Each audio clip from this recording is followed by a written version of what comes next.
Hello everyone, welcome to my YouTube channel. So friends, आज है मेरा प्रैक्टिस सेट 37वां। तो स्टार्ट करते हैं हम। आज का मेरा फर्स्ट क्वेश्चन जो है वो है, फर्स्ट क्वेश्चन है मेरा, ओलंपिक पदक जीतने वाली पहली भारतीय महिला कौन है?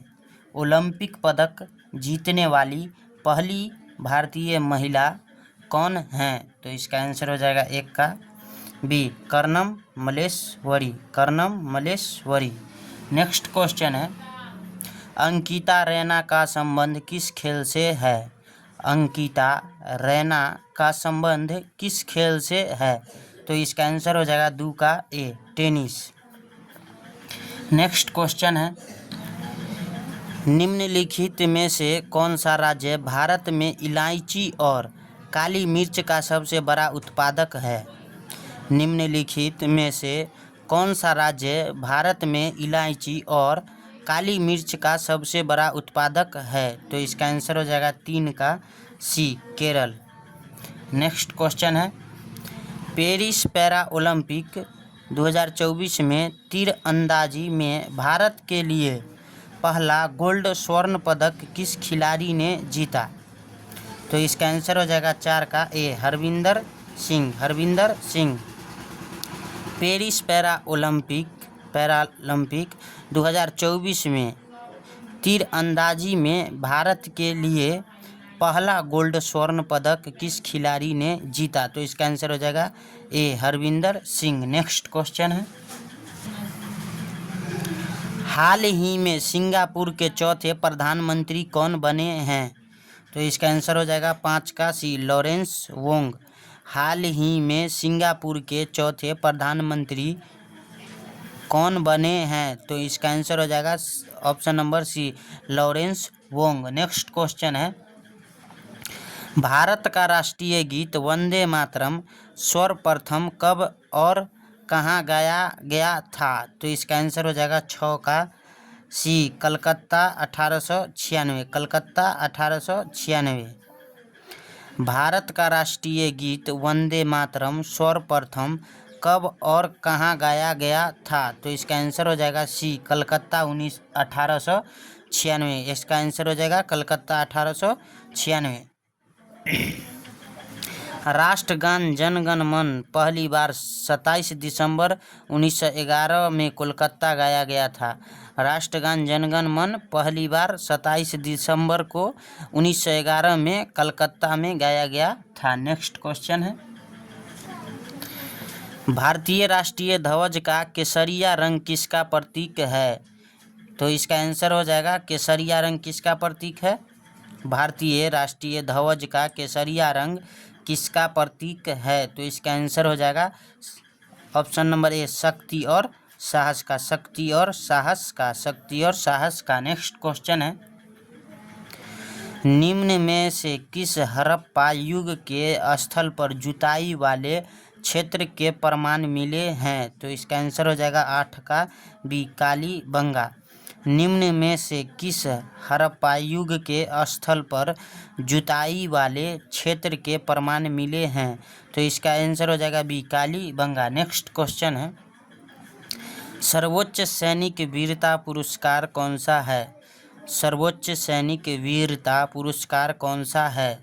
तो इसका आंसर हो जाएगा, इसका आंसर होगा ए, परमवीर चक्र। नेक्स्ट क्वेश्चन है, हाल ही में भारत का 107वां राष्ट्रीय उद्यान कौन सा बना है? तो इसका आंसर हो जाएगा 10 का डी, सिमलीपाल राष्ट्रीय उद्यान। हाल ही में भारत का 107वां राष्ट्रीय उद्यान कौन सा बना है? तो इसका आंसर हो जाएगा सिमलीपाल राष्ट्रीय उद्यान। नेक्स्ट क्वेश्चन है, सिमलीपाल राष्ट्रीय उद्यान भारत के ओडिशा राज्य में है। भारत के किस राज्य में है? ओडिशा राज्य में। सिमलीपाल राष्ट्रीय उद्यान भारत के ओडिशा राज्य में है। आत्मकथा लॉन्ग वॉक टू फ्रीडम किसकी है? आत्मकथा लॉन्ग वॉक टू फ्रीडम किसकी है? तो इसका आंसर हो जाएगा 11 का सी, नेल्सन मंडेला। नेक्स्ट क्वेश्चन है, IMPS का पूर्ण रूप क्या है? IMPS का पूर्ण रूप क्या है? तो इसका आंसर हो जाएगा 12 का B, immediate payment service, immediate payment service. Next question है, विजय दिवस कब मनाया जाता है? तो इसका आंसर हो जाएगा 13 का सी, 16 दिसंबर। विजय दिवस कब मनाया जाता है? तो इसका आंसर हो जाएगा सी, ऑप्शन नंबर सी, 16 दिसंबर। नेक्स्ट क्वेश्चन है, निम्न में से मंत्री परिषद का मुख्य कौन होता है? निम्न में से मंत्री परिषद का प्रमुख कौन होता है? निम्न में से मंत्री परिषद का प्रमुख कौन होता है? तो इसका आंसर हो जाएगा 14 का सी, प्रधानमंत्री।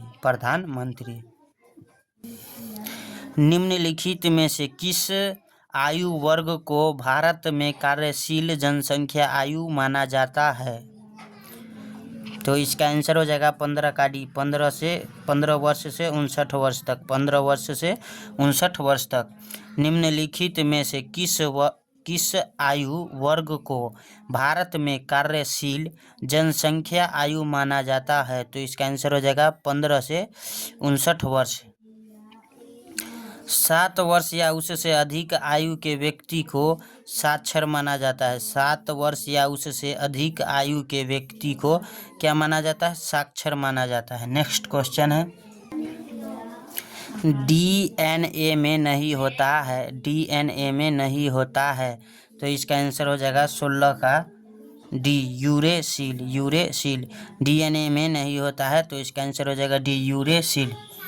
नेक्स्ट क्वेश्चन है, निम्न में से कौन सा विटामिन B12 का एक घटक तत्व है? तो इसका आंसर हो जाएगा 17 का डी, CO, कोबाल्ट।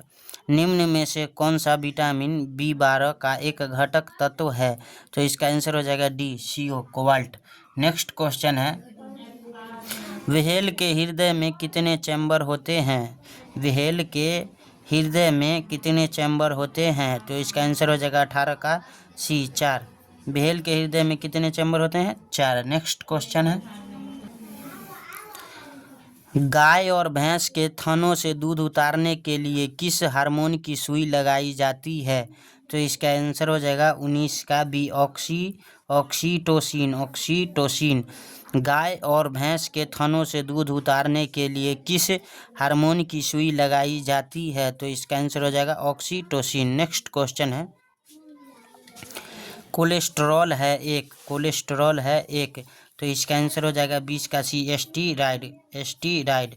कोलेस्ट्रॉल है एक एस्टीराइड। नेक्स्ट क्वेश्चन है, मनुष्य के आँखों का रंग कौन निर्धारित करता है? मनुष्य के आँखों का रंग कौन निर्धारित करता है? तो इसका आंसर हो जाएगा 21 का सी, आइरिस।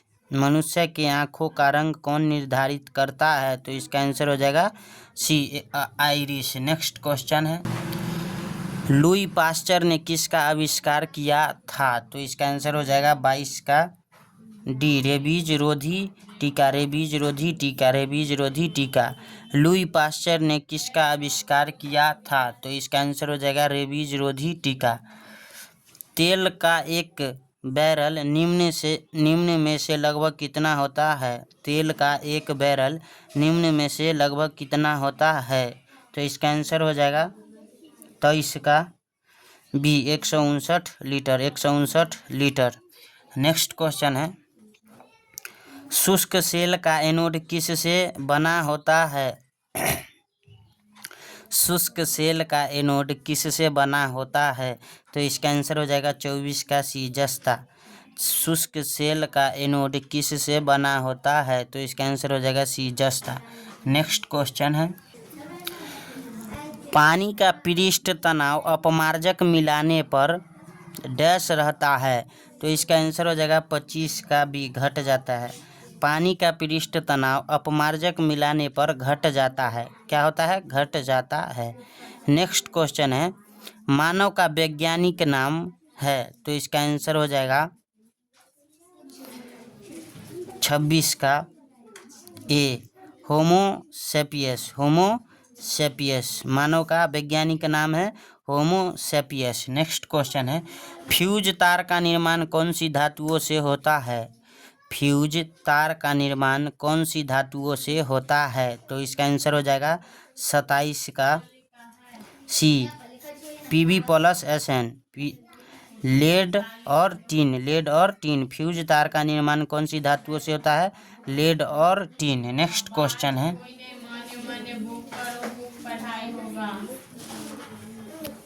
भौतिक परिवर्तन है, भौतिक परिवर्तन है, तो इसका आंसर हो जाएगा 28 का,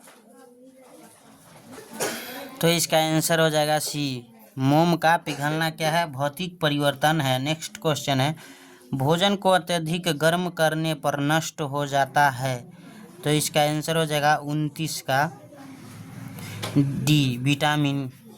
भोजन को अत्यधिक गर्म करने पर नष्ट हो जाता है क्या? विटामिन। नेक्स्ट क्वेश्चन है, नीला थोथा का रासायनिक सूत्र है, तो इसका आंसर हो जाएगा नीला थोथा का रासायनिक सूत्र 30 का ए, CuSO4 into 5H2O, CuSO4 into 5H2O, 5H2O।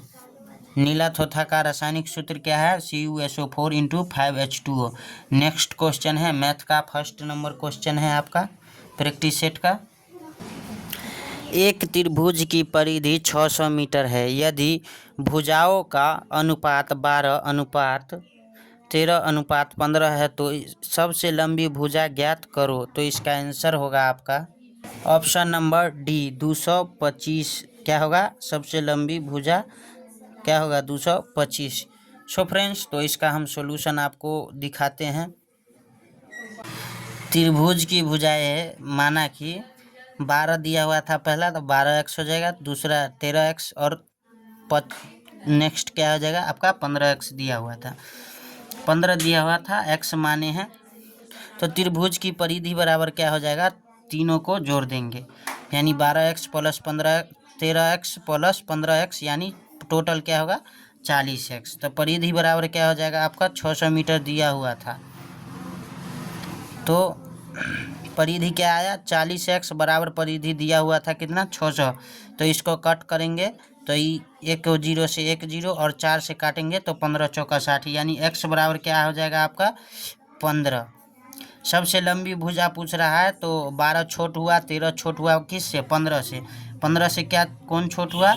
12 भी छोट हुआ और 13 भी 15 से छोट हुआ, यानी 15x, यानी 15x में x का मान कितना आया? 15। तो 15 में 15 से गुना करेंगे तो आप क्या हो जाएगा? 225 मीटर। 225 मीटर क्या हो जाएगा आपका आंसर होगा। नेक्स्ट क्वेश्चन है, 320 आम का क्रय मूल्य 400 आम के विक्रय मूल्य के बराबर है, तो लाभ परसेंट या हानि परसेंट क्या है? तो इसका आंसर हो जाएगा 32 का आपका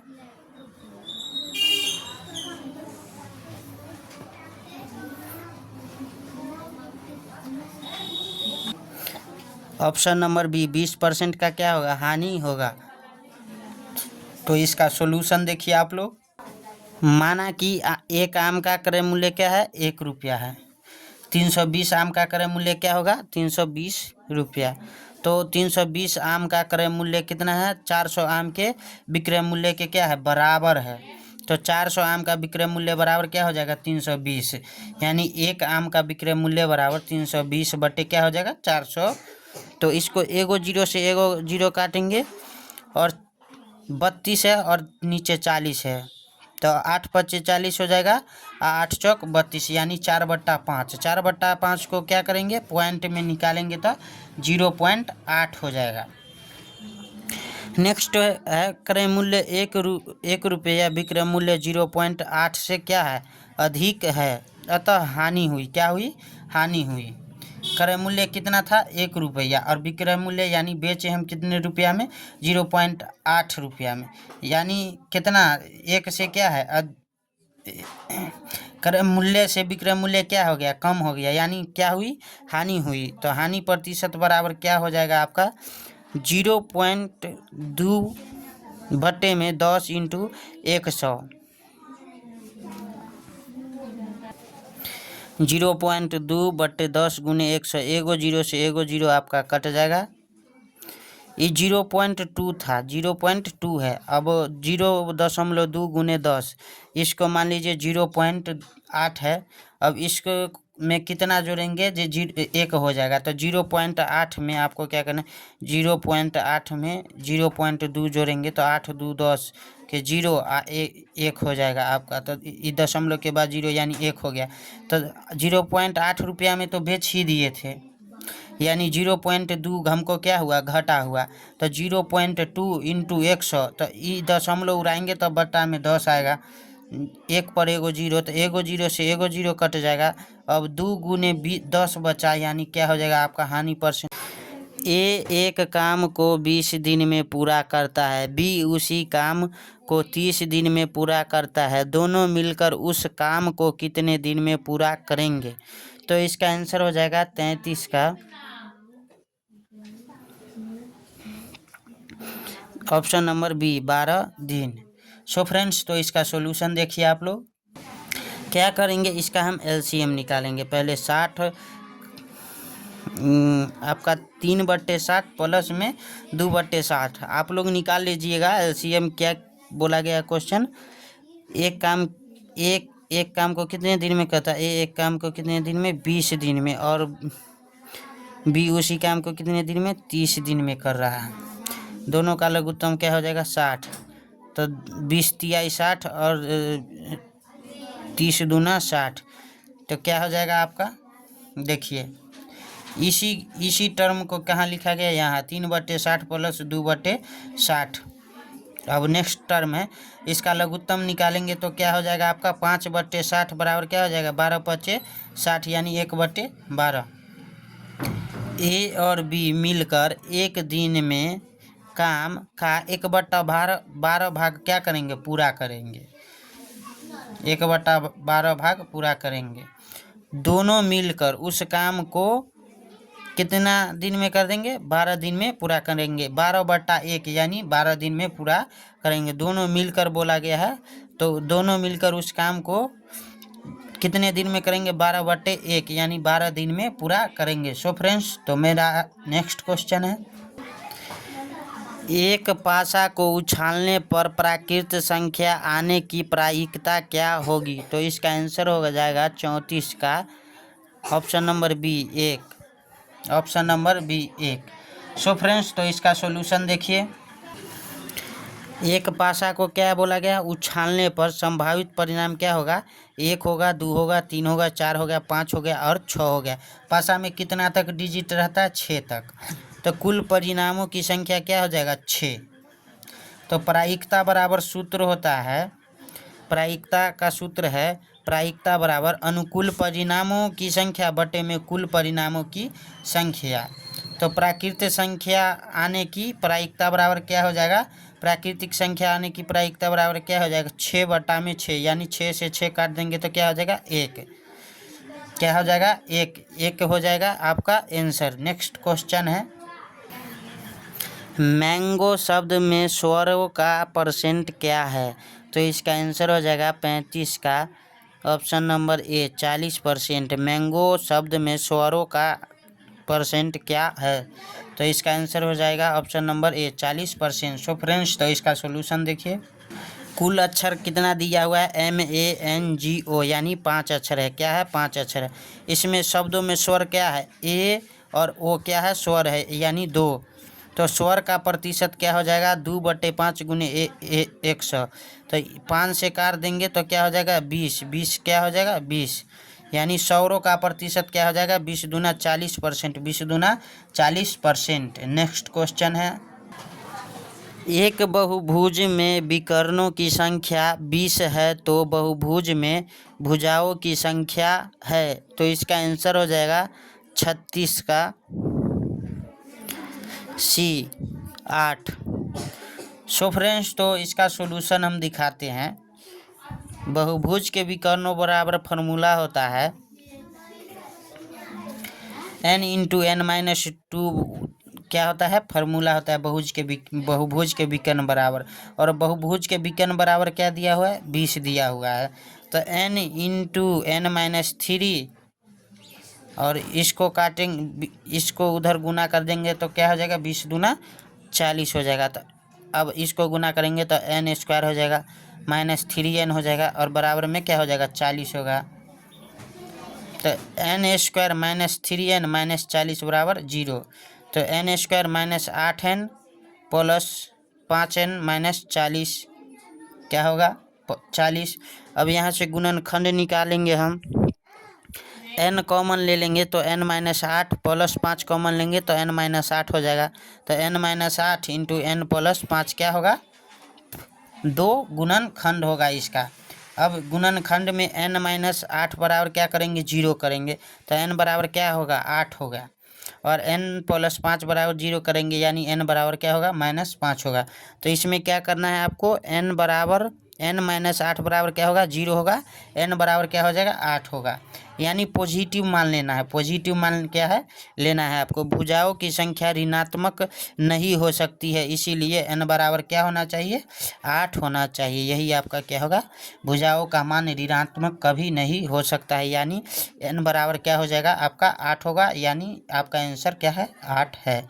सो फ्रेंड्स, तो मेरा नेक्स्ट क्वेश्चन है 7 लड़कों की आयु का औसत 20 वर्ष है। यदि पहले 6 लड़कों की आयु का औसत 9.5 वर्ष है तो 7वें लड़के की आयु कितने वर्ष की होगी। तो इसका आंसर हो जाएगा आपका ऑप्शन नंबर डी 23 वर्ष। 23 वर्ष। सो फ्रेंड्स, तो इसका सॉल्यूशन देखिए आप लोग।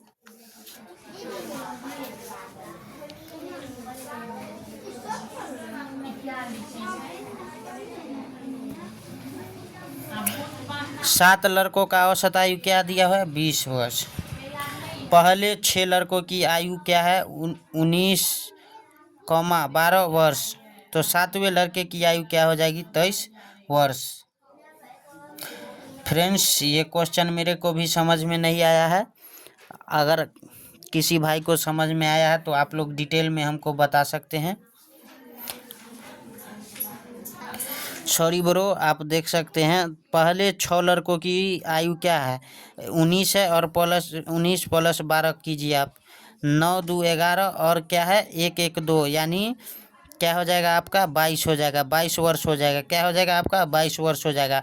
ये 6 लड़कों की आयु है और इसमें एक लड़का और जोड़ना है तो 7वें लड़के की आयु क्या हो जाएगी 22 प्लस 1 क्या हो जाएगा आपका 23 वर्ष आंसर हो जाएगा। 23 वर्ष क्या होगा आपका आंसर हो जाएगा। थोड़ा हम भी बनाने के बाद भूल गए थे, सॉरी उसके लिए। 7 लड़कों की औसत आयु कितना दिया 20 वर्ष। तो पहले 6 लड़कों की औसत आयु एक 19 वर्ष हो जाएगा। 7 लड़कों में से एक लड़का घटाएंगे तो 19 वर्ष हो जाएगा और पहले 6 लड़कों की आयु यानी 6 गुने 2 करेंगे तो आपका क्या हो जाएगा 12, यानी 2 लड़कों की क्या हो जाएगा 12 वर्ष।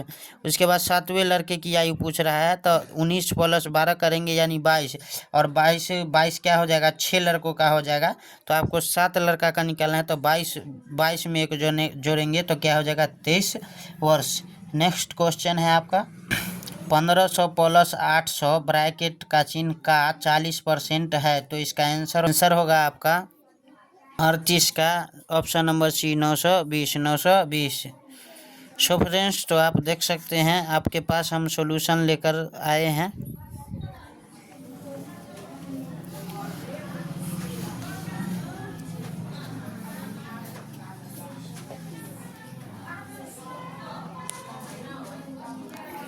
पंद्रह सौ प्लस 800 का 40%। तो 15 और 800 क्या होगा 2300 गुने 40/100 00 से 00 काट देंगे 23 गुने 40 करेंगे क्या हो जाएगा आपका आंसर 920 हो जाएगा। आपका आंसर क्या हो जाएगा 920 होगा। नेक्स्ट क्वेश्चन है निम्न में एक परिमेय संख्या नहीं है। रूट अंडर 25 यानी इसको बाहर निकालेंगे तो 5 हो जाएगा। ये क्या है 5 का क्यू है 5 का क्यू है। 0 क्या है परिमेय संख्या है। पाई क्या है अपरिमेय संख्या। पाई क्या है अपरिमेय संख्या है। तो इसका ऑप्शन नंबर डी क्या होगा सही आंसर होगा। नेक्स्ट क्वेश्चन है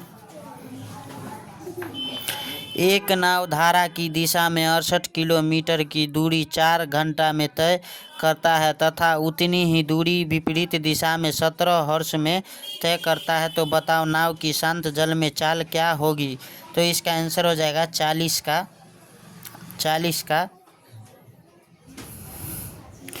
ऑप्शन नंबर बी 10 पॉइंट, जल में चाल क्या होगी 10.5 किलोमीटर पर घंटा। सो फ्रेंड्स, तो इसका सॉल्यूशन देखिए, थोड़ा लंबा है लेकिन हो जाएगा आप लोगों के बीच। थोड़ा हम समझाने के लिए इतना डिटेल किए हैं, आप लोग शॉर्टकट चलिएगा, नहीं तो कंप्यूटर पे आपको समय नहीं मिलेगा वहाँ पे।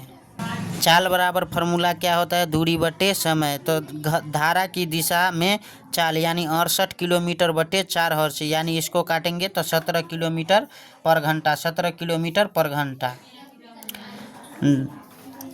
धारा के विपरीत दिशा में चाल, तो दूरी बटे समय यानी 68 किलोमीटर बटे में 17 घंटा, यानी 17 चौका 68 यानी 4 किलोमीटर क्या हो जाएगा पर घंटा हो जाएगा आपका।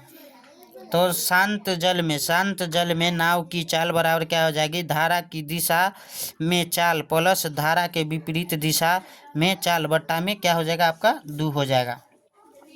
17 किलोमीटर पर घंटा प्लस 4 किलोमीटर पर घंटा बट्टा में क्या हो जाएगा आपका 2 हो जाएगा। 17 किलोमीटर पर घंटा प्लस 4 किलोमीटर पर घंटा बट्टा में 2, 21 किलोमीटर पर हावर, 21 किलोमीटर पर घंटा बट्टा में 2, 21 किलोमीटर पर घंटा में बट्टा में 2। अब 21 में 2 से भाग देंगे तो 10.5 किलोमीटर पर घंटा होगा, 10.5 किलोमीटर पर घंटा। ये क्या हो गया आपका आंसर हो गया, ये क्या हो गया आपका आंसर हो गया। सो फ्रेंड्स, तो मेरा नेक्स्ट क्वेश्चन है, वीक WEA की शब्द के अक्षरों को कितनी बार व्यवस्थित किया जा सकता है। तो इसका आंसर हो जाएगा आपका ऑप्शन नंबर बी 24 बार, 24 बार। सो फ्रेंड्स, तो इसका सॉल्यूशन कैसे निकाला गया है, सो देखिए आप लोग 4 का फैक्टोरियल आपको निकालना है। 4 का क्या निकालना है फैक्टोरियल, 4 टाइम्स, 3 टाइम्स और टाइम 2 टाइम्स। तो 4 इंटू 3 इंटू 2 इंटू 1 क्या होगा फैक्टोरियल। 4 का फैक्टोरियल क्या होता है 4 इंटू 3 इंटू 2 इंटू 1, यानी 4 इंटू 3 इंटू 2 इंटू 1, यानी 4 तिया 12, 12 दूना 24, 24 में 1 से गुना करेंगे तो क्या हो जाएगा 24 बार। 24 बार क्या हो जाएगा आपका आंसर होगा। नेक्स्ट क्वेश्चन है, 3 घंटा 45 मिनट कितने सेकेंड होंगे। तो इसका आंसर हो जाएगा 3 घंटा 45 सेकेंड, 3 घंटा 45 मिनट में कितने सेकेंड होंगे। तो इसका आंसर हो जाएगा option number B 135, 13,500 second, 13,500 second. So friends, तो इसका सॉल्यूशन दिखाते हैं आपको। 3 हॉर्स 45 मिनट लिखा हुआ है, 1 घंटा में कितना होता है 60 मिनट, 1 मिनट में क्या होता है 60 सेकेंड। तो 1 घंटा में 60 गुने 60 यानी 3600 सेकेंड क्या होगा 3600 सेकेंड। आपको समझाने के लिए इतना बताया गया है, नहीं तो शॉर्टकट भी है, आप लोग वहाँ कैलकुलेशन फास्ट कीजिएगा। तो 3 हॉर्स में क्या हो जाएगा आपको 3 गुने 3600 यानी 10,800 सेकेंड हो जाएगा, 10,800 सेकेंड। मिनटों का सेकेंड में बदलना 45 मिनट गुने 60 यानी 2700 सेकेंड हो जाएगा। मिनटों को सेकेंड में बदलने के लिए 45 मिनट गुने 60 यानी इसको गुना करेंगे तो 2700 सेकेंड हो जाएगा। तो कुल सेकेंड बराबर क्या हो जाएगा घंटों से सेकेंड प्लस मिनटों से सेकेंड। तो 10,800 प्लस में 2700 सेकेंड यानी 13,500 सेकेंड क्या हो जाएगा आपका आंसर हो जाएगा। नेक्स्ट क्वेश्चन है, 2 अंकों की सबसे छोटी अभाज्य संख्या है। तो इसका आंसर हो जाएगा 43 का ऑप्शन नंबर सी 11। 2 अंकों की सबसे छोटी अभाज्य संख्या क्या है 11, जो एक और स्वयं से भाग लगे उसे क्या कहते हैं सबसे छोटी अभाज्य संख्या। 2 अंकों की सबसे छोटी अभाज्य संख्या क्या हो जाएगी आपका option number C 11। Next question है, एक बल्लेबाज 12वीं पारी में 108 रन बनाता है जिससे उसका औसत 2 रन से बढ़ जाता है, बताओ 12वीं पारी का औसत क्या होगा। तो इसका आंसर हो जाएगा 44 का option number B 86। Next so friends, तो इसका सॉल्यूशन देखिए,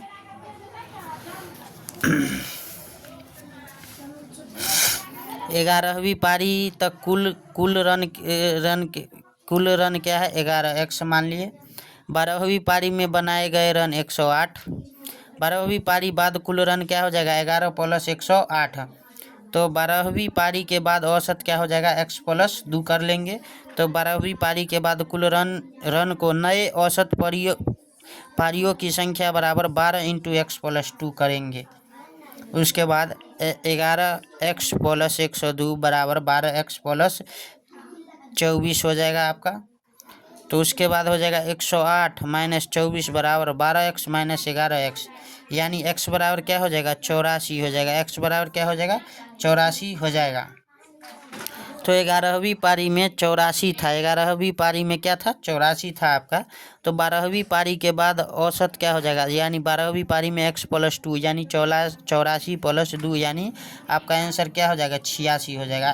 क्या हो जाएगा आंसर 86 होगा। नेक्स्ट क्वेश्चन है, प्रथम 40 सम संख्याओं का औसत क्या है। तो इसका आंसर हो जाएगा 45 का औसत के प्रथम 40 सम संख्या यानी 40 फार्मूला होता है n+1।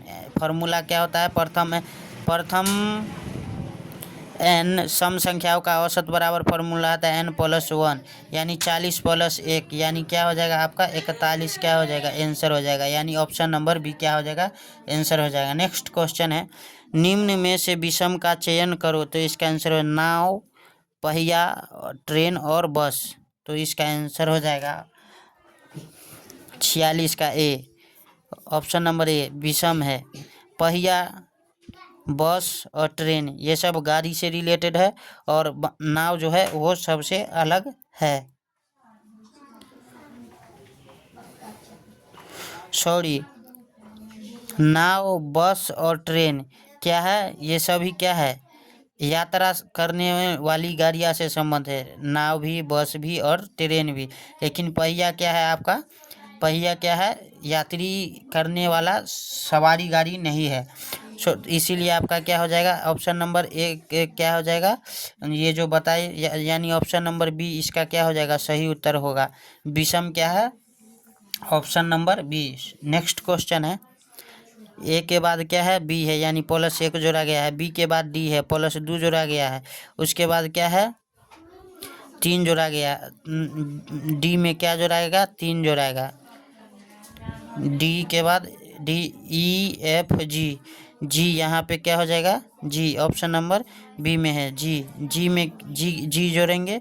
उसके बाद जी में क्या जोड़ाएगा HIJK प्लस में 4 जोड़ाएगा। इसमें क्या जोड़ा है 3 जोड़ा है। इसमें क्या जोड़ा है 4 जोड़ाएगा। इसमें क्या जोड़ाएगा आपका 5 जोड़ाएगा। नेक्स्ट क्वेश्चन है, ए बी की बहन है, बी की शादी डी से हुई और बी और डी की पुत्री है जी है। जी का ए से क्या संबंध है, क्या बोला गया है ए बी की बहन है। ए जो है क्या है बी की बहन है, बहन है। बी की शादी डी से हुई। बी का शादी किससे हुआ डी से हुआ। बी का शादी किससे हुआ डी से हुआ। बी का शादी किससे हुआ डी से हुई। बी और डी की पुत्री है। बी जो है डी की पुत्री है। बी जो है डी की पुत्री है। बी और डी जी की पुत्री है। किसकी पुत्री है जी की पुत्री क्या है जी की पुत्री क्या है बी और डी के किसकी पुत्री है बी और डी की पुत्री क्या है जी है। जी का ए से क्या संबंध है, तो इसका आंसर हो जाएगा आपका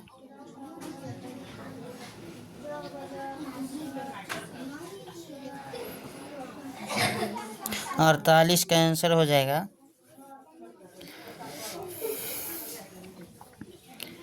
ए बी की बहन है। ये किसकी बहन है बी की बहन है, यानी मेरी बहन मान लो। और मेरी बहन हो गई। उसके बाद मेरी बहन की शादी किससे नहीं, बी की शादी डी से हुई।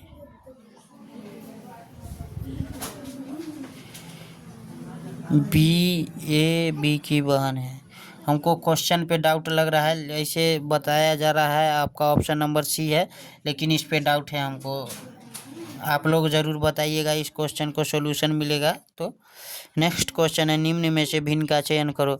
ए, बी और डी। ए के बाद बी और बी के बाद डी, यानी पहले में एक जोड़ा गया है, दूसरा में दो जोड़ा गया है। जे के एल यानी एक एक जोड़ा गया है। पी क्यू यानी एक और क्यू आर यानी एक। डब्ल्यू एक्स यानी एक्स वाई यानी एक। आप देख सकते हैं इसमें भी एक जोड़ा गया है, इसमें भी एक एक जोड़ा गया है, इसमें भी एक एक जोड़ा गया है, लेकिन इसमें पहला में एक जोड़ा गया है और दूसरा का में दो जोड़ा गया है, यानी आपका विषम क्या है? ऑप्शन नंबर ए है 49, यानी यही आपका आंसर होगा। यदि रेड्यूस को 56 और रिसाइकिल को 71 तो रीयूज को क्या लिखा जाएगा? तो इसका आंसर हो जाएगा आपका 50 का option number B 68। So friends, तो इसको निकाल के बताते हैं। सो फ्रेंड्स, तो रिड्यूस को क्या आर कितना पे 18 पे आएगा, ई कितना पे आएगा +5 करेंगे, डी कितना पे आएगा 4 पे, डी कितना पे आएगा 4 पे आएगा। उसके बाद यू कितना पे आएगा 21 पे आएगा, प्लस उसके बाद सी कितना पे आएगा 3 पे, उसके बाद ई कितना पे आएगा 5 पे आएगा। तो सभी को ऐड करेंगे तो आपका 56 होगा। उसके बाद रिसाइकल दिया हुआ है, इसको ऐड करने पे आपका आएगा 71। इसी प्रकार रीयूज को आर को लिखेंगे 18 पर नंबर पे आता है आर। उसके बाद ई आता है 5 नंबर पे, यू आता है 21 नंबर पे, एस आता है 19 नंबर पे, ई आता है आपका 5 नंबर पे। सो फ्रेंड्स, तो इस सभी को ऐड करने पे आपका क्या हो जाएगा 68। यही आपका क्या हो जाएगा सही उत्तर होगा। सो फ्रेंड्स, तो आज के लिए बस इतना ही। मिलते हैं नेक्स्ट वीडियो में। जय हिंद, जय भारत। वीडियो को ज़्यादा से ज़्यादा शेयर करें।